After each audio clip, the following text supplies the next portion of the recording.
मेरे प्यारे दोस्तों, हमने जो प्रसंग शुरू किया था कि यदि ये जीव अपनी आत्मा को जान जाता है तो वह जन्म मरण के बंधन से रहित हो जाता है। आज उस प्रसंग का अंतिम लक्ष्य की तरफ जाते हैं, उपसंहार करते हैं। उपक्रम किया था आत्मानं चिद विजानीयात् अयम अस्मि इति पुरुषः किमिच्छिन्नकस्य कामाय शरीरम अनुसंज्वरेत्। तो हमने जो आखिर में कहा था कि उपासना द्वारा क्रम बताया था, मोक्ष का भी एक क्रम कहा था कि एक इसी जन्म में जीते जी मोक्ष प्राप्त करता है ज्ञान के द्वारा, और उपासना के द्वारा क्रम मुक्ति कहा गया है, जो हमने 4 प्रकार की मुक्ति कहा गया है, सायुज्य, सारूप्य, सामीप्य और सारूप्य। 4 प्रकार की मोक्ष का हम वर्णन कर चुके हैं। और उपक्रम किया था कि अगर इस आत्मा को जान जाता है तो उसके विस्तार किया कि साधन क्या क्या हैं। ज्ञान द्वारा, उपासना द्वारा, कर्म द्वारा, अपने अंतःकरण की शुद्धि द्वारा ज्ञान प्राप्ति की योग्यता करता हुआ, ईश्वर का भजन करता हुआ। तो भजन के भी में कह देते हैं कि भजन किसे कहते हैं। भगवान भाष्यकार कह रहे हैं अपने एक ग्रंथ में, भजन लोगों का एक होता है शंका, भजन कहते किसे हैं। उनके लिए भगवान भाष्यकार कह रहे हैं, स्व स्वरूप अनुसंधानम भक्ति रित्य अभिधीयते। भक्ति उसको कहते हैं।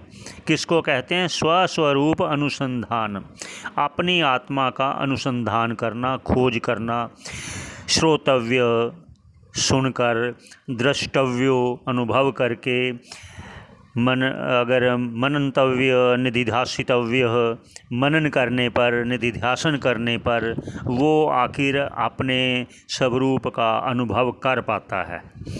और फिर उपासना का हमने कथन करते हुए कि उपासना द्वारा प्राण उपासना कहा गया है। प्राण उपासना श्रेष्ठ क्यों कही गई है, ये शास्त्रों में वर्णन आया है। उपनिषद कहता है कि एक बार सभी इंद्रियों को अभिमान हो गया था। ये क्यों कह रहे हैं कि जो लोग सभी मतों के हैं, इंद्रियों को भी आत्मा मान बैठते हैं, उनके लिए भी एक संदेश है। और उपासना इसलिए कही गई है जो उत्तम अधिकारी, मध्यम अधिकारी और अधम अधिकारी के लिए जो उचित हैं उपाय वो कहे गए हैं। तो प्राण उपासना है जो मध्यम अधिकारी के लिए कही गई है। प्राण श्रेष्ठ क्यों कहा गया कि एक बार इंद्रियों ने कहा हम ही श्रेष्ठ हैं। तो इसको लेकर ब्रह्मा जी के पास जब गए तो प्रजापति जी के पास गए तो प्रजापति ने कहा तो ऐसे करो, आप एक एक इंद्रियां करके ना इस शरीर को छोड़ो, तो देखते हैं जिसके बिना ये शरीर नहीं रहेगा वह श्रेष्ठ है। तो ऐसे ही आप समझ लीजिए, आँख अगर किसी के नहीं है तो भी वो जीता है, कोई मूक है, गूंगा है तो भी जीता है, कोई बहरा है तो भी जीता है, किसी का कोई एक हाथ काम नहीं करता तो भी वो जीता है, दूसरा हाथ काम नहीं करता तो भी वो जीता है। ये संदेश दिया गया है कि एक एक करके सभी इंद्रियां जब जाने लगीं तो उनके जाने के बाद इस जीव को कोई ऐसी घटना नहीं घटी कि वो जी ना पाए। तो फिर आखिर में प्राण को कहा गया अब आप इस देह को छोड़ो। और जैसे ही प्राण ने उस देह को छोड़ना चाहा तो इंद्रियां भी साथ ही जाने लगी। इसीलिए कहा जब मृत्यु होती है तो प्राण के सहित सभी इंद्रियां इस देह को त्याग कर जाती हैं, सूक्ष्म देह रूप में चली जाती हैं, अन्य देह धारण करती हैं। इसलिए उनको ये कहा गया है कि प्राण श्रेष्ठ है। तो फिर सभी इंद्रियों ने क्षमा मांगी कि प्राण आप श्रेष्ठ हो, हमसे ये गलती हो गई। तो उस गलती का सुधार करने के लिए प्रजापति ने कहा कि आप अब प्राण को उपहार भेंट कीजिए। तो उपहार भेंट में जब जैसे चक्षु देखती है अच्छा तो वो प्राण के लिए देखती है, क्योंकि प्राण ना हो तो देखा कैसे। अगर इंद्रियां कर्म करती हैं तो प्राण है तभी कर्म करती हैं, तो इसलिए वो प्राण के लिए कर्म करती हैं। ऐसे इस दृष्टि से उसको लेकर के जब जीव की बुद्धि में ये बैठ जाएगा कि ये मैं भोग नहीं कर रहा, ये आत्मा के लिए है सब, जो भी यहाँ पर दृश्य पदार्थ हैं, जो भी अनुभव योग्य पदार्थ, अनुभव जो दृष्टिगोचर हो रहे हैं, वो सभी आत्मा के लिए ही हैं। लेकिन आत्मा किसी के लिए नहीं, आत्मा स्वयं है, वो प्रकाश रूप है, उसी का अनुभव करने के लिए यहाँ कहते हैं कि अगर ऐसे जान जाता है इन उपायों से, ज्ञान के द्वारा, उपासना के द्वारा, कर्म के द्वारा, अपने अंतःकरण की शुद्धि के द्वारा, उसकी योग्यता प्राप्त करके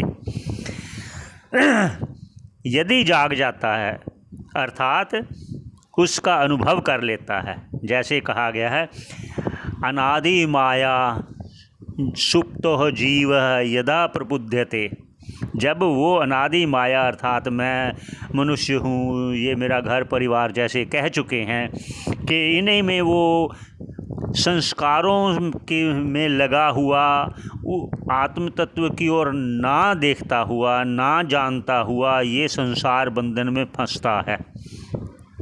संसार बंधन से छूटने का एक ही उपाय है, जो अध्यास हुआ, जैसे मैं मनुष्य हूँ, फिर उसके आगे आगे, जैसे ही मैं मनुष्य हूँ उसके आगे और अध्यास होते हैं कि मैं ब्राह्मण हूँ, मैं क्षत्रिय हूँ, मैं डॉक्टर हूँ, मैं वैद्य हूँ, मैं हकीम हूँ, मैं वकील हूँ, ये सभी उपाधियाँ अध्यास है। इन अध्यास को जब तक निराश नहीं करेंगे तब तक हम उस आत्म तत्व को पहचान नहीं पाएंगे। इसी बात को फिर कहते हैं कि श्रुति, भगवती श्रुति कहती है नेति नेति द्वारा, ना इति, जो ये आप देख रहे हो कार्य है, या जो करण रूप में है, या कारण रूप में आप जो देख रहे हो, जो मूर्ति है, जो अमूर्ति है, अमूर्ति अर्थात जैसे जो हमें दृष्टिगोचर नहीं होते, वायु है, आकाश है, सूक्ष्म वस्तु है, वो भी आत्मा नहीं है, आत्मा में अध्यस्त है। जिस प्रकार रज्जु में सर्प अध्यस्त है, जिस प्रकार शुक्ति में रजत अध्यस्त है, जिस प्रकार स्थानु में पुरुष अध्यस्त है, जिस प्रकार हम ये सारे अध्यास बताए गए हैं, उसको बताने के लिए आप अपने आप को देह ना समझो। अगर ये देह ही तुम होते तो सोते समय आपका देह का भान होना चाहिए, नहीं होता। फिर जब आप सुषुप्ति में चले जाते हो, गाढ़ निद्रा में चले जाते हो, तो जागृत का और स्वप्न का देह और उन दोनों के जगत भी आप वहाँ भान नहीं करते। लेकिन आप अपने आप को कि मैं हूँ, जागृत में भी भान करते हो, स्वप्न में भी भान करते हो, सुषुप्ति में भी भान करते हो कि मैं हूँ, बस। तो उसी को लक्ष्य करते हुए श्रुति कह रही है कि जब ये जीव अपनी आत्मा को जान जाएगा, तब यह जन्म मरण के बंधन से छूटकर उस आत्म तत्व को, उस अमर तत्व को प्राप्त करके आनंद का भागीदार होगा। ज्ञान द्वारा जीते जी और उपासना द्वारा, यहाँ और भी कह देते हैं, उपासना और कर्म का चर्चा हुई तो एक बार फिर कह देते हैं, जो कर्म है, यज्ञ, दान, तप और अग्निहोत्र आदि, ये है स्वर्ग प्राप्ति के लिए, और जो श्राद्ध कर्म हैं, पूर्वजों के लिए तर्पण हैं, उनके लिए है वह पितृलोक। जो जो संध्या उपासना आदि करते हैं जब तक, वो स्वर्ग प्राप्ति के लिए। जो निष्काम कर्म करते हैं वो आत्म तत्व की प्राप्ति के लिए, जो सब कर्म उस ईश्वर के निमित्त कर देते हैं। इसलिए अब इस प्रसंग को यहीं विश्राम देना है, इसलिए संक्षेप में सभी बातें दोबारा कही गई हैं कि आत्मानं चेद विजानीयात् अयम अस्मिति पुरुषः। ये जीव जब अपनी आत्मा को इसी देह में जीते जी जान जाएगा तो किमिच्छन कस्य कमचि, किस मिथ्या पदार्थ की इच्छा करेगा, फिर किस मिथ्या भोक्ता के लिए इच्छा करेगा। इस अर्थात वो सत्य संकल्प हो जाएगा, पूर्ण काम हो जाएगा। पूर्ण काम का अर्थ उसकी कोई कामना ही नहीं रहेगी तो पूर्ण काम हो गया। जिसकी इच्छा भी है तो इसका मतलब अभी पूर्ण काम नहीं हुआ। इसलिए यहीं पर विश्राम देते हैं, सबके मंगल की कामना करते हुए यहीं आप उपसंहार करते हैं। जिस विषय को लेकर, जिस प्रसंग को लेकर शुरू किया था, सबके मंगल की कामना करते हुए बोल सियावर रामचंद्र भगवान की जय।